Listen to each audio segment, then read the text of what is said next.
مسجد الحرام مکۃ المکرمہ اور مسجد النبوی مدینہ المنورہ سے خطبے کا اردو ترجمہ کے لیے ہمارے سوشل نیٹ ورک کو فالو کرنا نہ بھولیں اور اپنے دوست احباب کے ساتھ بھی ضرور شیئر کیجیے۔ خطبہ صلاۃ الاستسقاء مسجد الحرام، تاریخ 22 جمادی الاول 1447 ہجری بمطابق 13 نومبر 2025 عیسوی۔ خطیب فضیلۃ الشیخ یاسر الدوسری حفظہ اللہ، ترجمہ محمد اقبال یاسین۔ تمام تعریف اللہ کے لیے ہے، اس سے کوئی فریاد اور شکایت پوشیدہ نہیں رہتی، اس کے لیے کسی تکلیف کو دور کرنا یا کسی مصیبت کو ٹالنا دشوار نہیں۔ ہم اس پاک ذات کی حمد کرتے ہیں، وہی ہے جو رازوں اور سرگوشیوں کو جانتا ہے۔ ہم اس سے مغفرت چاہتے ہیں، وہی مغفرت اور تقوی والا ہے۔ اس نے ہمیں پانی جیسی نعمت عطا فرمائی اور ہم پر اس کی نعمتیں مسلسل برستی رہتی ہیں۔ اس کے احسانات انگنت اور بے شمار ہیں۔ میں گواہی دیتا ہوں کہ ایک اللہ کے سوا کوئی معبود برحق نہیں، اس کا کوئی شریک نہیں، اسی کے لیے اچھے اچھے نام اور بلند صفات ہیں۔ میں گواہی دیتا ہوں کہ محمد اللہ کے بندے اور رسول برگزیدہ نبی ہیں۔ اللہ آپ پر درود و سلام اور برکت نازل فرمائے اور ان کے آل و اصحاب پر جو ہدایت کے امام ہیں، اور ان سب پر جو ان کے طریقے پر چلیں، ان کے نقش قدم کی پیروی کریں۔ اللہ اکبر لا الہ الا اللہ واللہ اکبر وللہ الحمد۔ اللہ اکبر کبیرا والحمد للہ کثیرا وسبحان اللہ بکرۃ واصیلا۔ ہم اللہ سے مغفرت طلب کرتے ہیں، وہی اکیلا معبود برحق ہے، وہ زندہ ہے، سب کو سنبھالنے والا ہے۔ ہم اس کی بارگاہ میں توبہ کرتے ہیں۔ اما بعد، لوگوں میں تم کو اور خود کو اللہ کے تقوی کی وصیت کرتا ہوں، اور یہ کہ اللہ کی اس کی شان کے مطابق حمد بیان کرو، اپنے دل میں خوف و امید کو یکجا کرو اور خوب التجا کے ساتھ دعا کرو، اور جان لو کہ تقوی رزق اور عمر میں وسعت کا سبب ہے۔ اس کے ذریعے آسمان سے بارشوں کی شکل میں برکتیں نازل ہوتی ہیں، اور زمین میں اناج اور پھلوں کی شکل میں برکتوں کے دروازے کھلتے ہیں۔ جیسا کہ اللہ تعالیٰ نے فرمایا، اگر بستیوں کے لوگ ایمان لاتے اور پرہیزگاری اختیار کرتے تو ہم آسمان اور زمین سے ان پر برکتیں کھول دیتے۔ امت مسلمہ، پانی اللہ کی عظیم نعمتوں میں سے ایک نعمت اور اس کی نوازشوں میں سے ایک نوازش ہے۔ اللہ تعالیٰ نے فرمایا،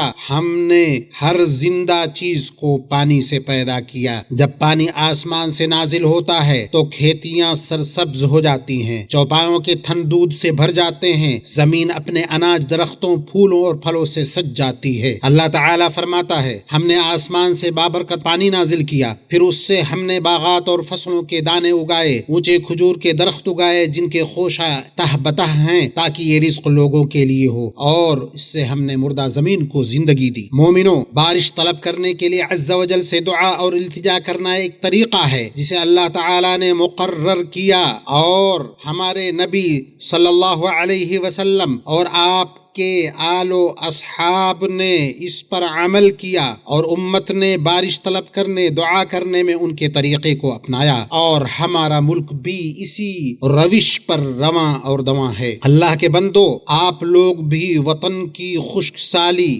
بارش کی کمی، درختوں اور پھلوں کی قلت سے دو چار ہیں۔ لوگ نبی صلی اللہ علیہ وسلم کے زمانے میں بھی آپ ہی کی طرح دو چار ہوئے تھے، تو رسول اللہ صلی اللہ علیہ وسلم نے ان کے لیے بارش طلب کی، چنانچہ یہ ایک محکم شریعت اور قابل اتباع سنت بن گئی۔ عائشہ رضی اللہ عنہا سے روایت ہے کہ لوگوں نے رسول اللہ صلی اللہ علیہ وسلم سے شکایت کی کہ بارش نہیں ہو رہی، تو آپ صلی اللہ علیہ وسلم نے عیدگاہ میں ممبر رکھنے کا حکم دیا اور لوگوں کے لیے ایک دن مقرر کیا کہ اس میں وہ باہر نکلیں۔ رسول صلی اللہ علیہ وسلم اس روز نماز استسقاء کے لیے اس وقت نکلے جب سورج پوری طرح نمودار ہو گیا۔ آپ صلی اللہ علیہ وسلم ممبر پر بیٹھے، اللہ عز و جل کی تکبیر اور تحمید کی، پھر فرمایا، تم نے قحط سالی اور بارش میں تاخیر کی شکایت کی تو اللہ عز و جل نے تمہیں حکم دیا کہ اس سے دعا کرو، اور تم سے اس کا وعدہ ہے کہ وہ قبول کرے گا، اور جان لو اللہ کے بندو، آسمان سے بارش کا رک جانا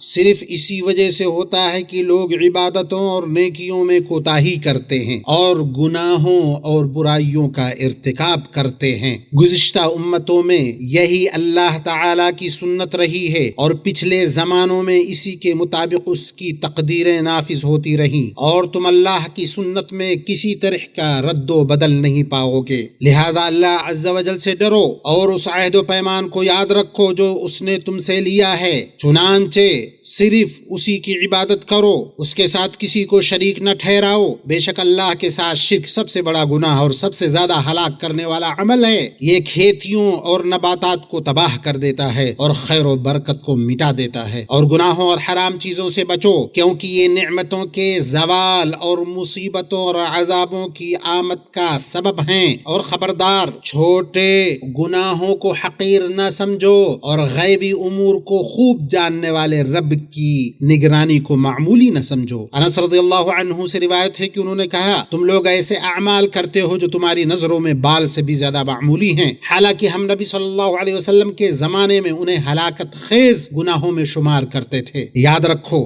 زکوٰۃ نہ دینا بھی آسمان سے بارش کے رک جانے کے اسباب میں سے ہے۔ عبداللہ ابن عمر رضی اللہ عنہما سے روایت ہے، وہ کہتے ہیں نبی صلی اللہ علیہ وسلم ہماری طرف متوجہ ہوئے اور فرمایا، کوئی قوم اپنے مال کی زکوٰۃ ادا نہیں کرتی مگر یہ کہ ان پر آسمان سے بارش روک دی جاتی ہے، اور اگر جانور نہ ہوتے تو ان پر بالکل بھی بارش نہ ہوتی۔ مسلمانوں، بے شک اللہ تعالی اپنے بندوں پر جو مصیبتیں اور پریشانیاں نازل فرماتا ہے وہ دراصل ان کے لیے ایک آزمائش اور امتحان ہوتی ہیں، جو اس بات کا تقاضا کرتی ہیں کہ بندے عاجزی اختیار کریں، اس سے سچی التجا کریں، اس کی عظمت کے سامنے خوف و امید کے ساتھ جھک جائیں۔ اللہ تعالی نے فرمایا، اور ہم نے تم سے پہلے بہت سی امتوں کی طرف رسول بھیجے، پھر ہم نے انہیں تنگ دستی اور تکلیف میں مبتلا کیا تاکہ وہ عاجزی اختیار کریں۔ لہٰذا اپنے رب کی طرف آؤ، اس کی اطاعت کرو، اس سے مغفرت مانگو، اس سے توبہ کرو، کیونکہ گناہ کے سبب ہی کوئی مصیبت نازل ہوتی ہے اور توبہ سے ہی مصیبت دور کی جاتی ہے۔ بے شک اللہ عز و جل توبہ کرنے والوں کی توبہ قبول کرتا ہے، مغفرت مانگنے والوں کو معاف فرما دیتا ہے، جبکہ وہ سچائی کے ساتھ اس سے رجوع ہوں اور اس کے حضور توبہ کریں۔ اور جان لو کہ استغفار اللہ کی رحمتوں کے نازل ہونے، ربانی لطف و کرم کے حاصل ہونے،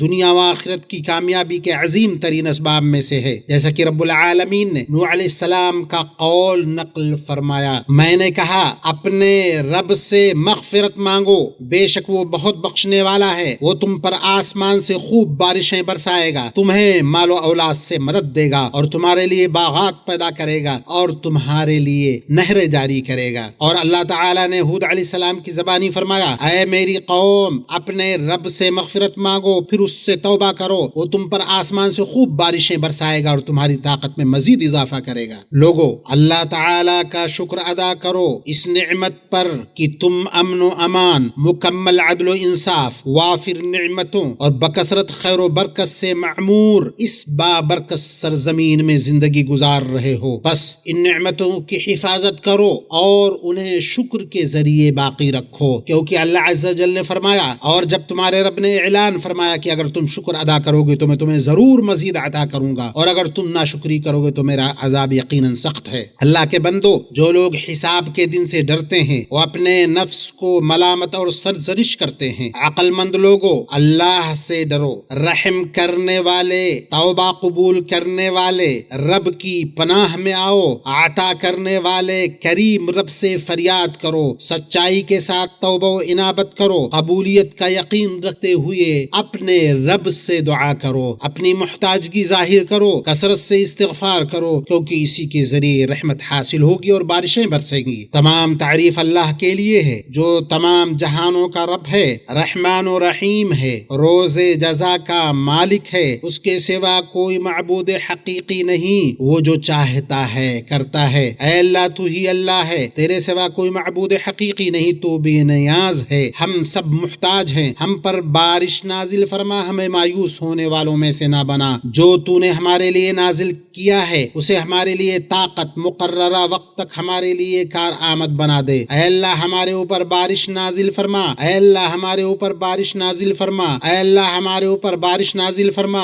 اے اللہ ہمیں ایسی بارش عطا فرما جو خوشگوار، بہنے والی، خوب برستی ہوئی، موسلا دھار، چھا جانے والی ہو، فائدہ مند ہو، نقصان دہ نہیں، اسے ایسی بنا جو زمین کو زندگی بخشے، لوگوں اس کو سیراب کرے، شہر اور دیہات میں رہنے والے سب کے لیے کارآمد اسے بنا۔ اے اللہ ہمیں ایسی بارش عطا فرما جو رحمت ہو، نہ کہ عذاب، نہ کوئی مصیبت، نہ تباہی، نہ ڈوبنے کا سبب بنے۔ اے اللہ ہمارے لیے فصلیں اگا، ہمارے لیے جانوروں کی تھنوں کو دودھ سے بھر دے، ہمیں آسمانوں کی برکتوں سے سیراب کر زمین کی برکتوں کو ہمارے لیے اگا دے۔ اے اللہ ہم تیری مخلوقات میں سے ایک مخلوق ہیں، ہمارے گناہوں کی وجہ سے اپنے فضل و کرم کو ہم سے نہ روک۔ اے اللہ ہم تیری مغفرت طلب کرتے ہیں، بے شک تو بہت بخشنے والا ہے، پس آسمان سے ہمارے لیے خوب برستی ہوئی بارش نازل فرما۔ ہمارے رب ہمیں معاف فرما، اگر ہم بھول جائیں یا غلطی کر بیٹھیں، ہمارے رب ہم پر وہ بوجھ نہ ڈال جیسا کہ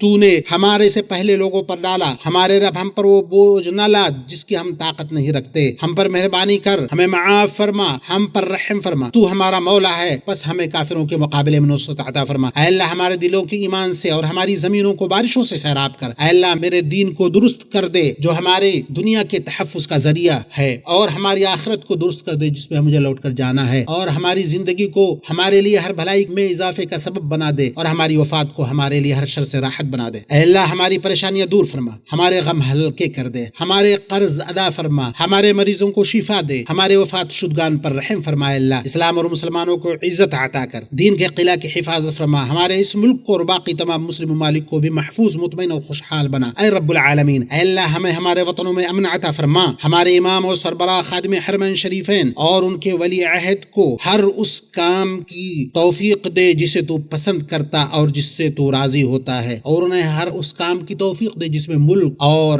عوام کی بھلائی ہو۔ اے ہمارے رب ہم نے تجھ سے اسی طرح دعا کی جس طرح تو نے ہمیں حکم دیا، تو ہماری دعا قبول فرما جیسا کہ تو نے ہم سے وعدہ فرمایا ہے۔ صحیحین میں ثابت ہے کہ نبی صلی اللہ علیہ وسلم اس مقام پر اپنی چادر پلٹتے تھے، اس سے نیک فالی لیتے تھے کہ اسی طرح حالات خشک سالی سے زرخیزی میں بدل جائیں گے۔ بس تم بھی اپنے نبی صلی اللہ علیہ وسلم کے اسوہ کو اپناؤ، اپنی چادروں کو پلٹ لو، قبلہ کی طرف رخ کرو، اللہ کی طرف ہاتھ اٹھاؤ، امید ہے کہ تمہارا رب تمہیں سیراب کرے گا۔ بے شک جب اللہ سے دعا کی جاتی ہے تو وہ کافی ہو جاتا ہے، اور جب بندے اس سے بارش طلب کرتے ہیں تو وہ برساتا ہے۔ سبحان ربک رب العزت عما یصفون وسلام علی المرسلین والحمد للہ رب العالمین۔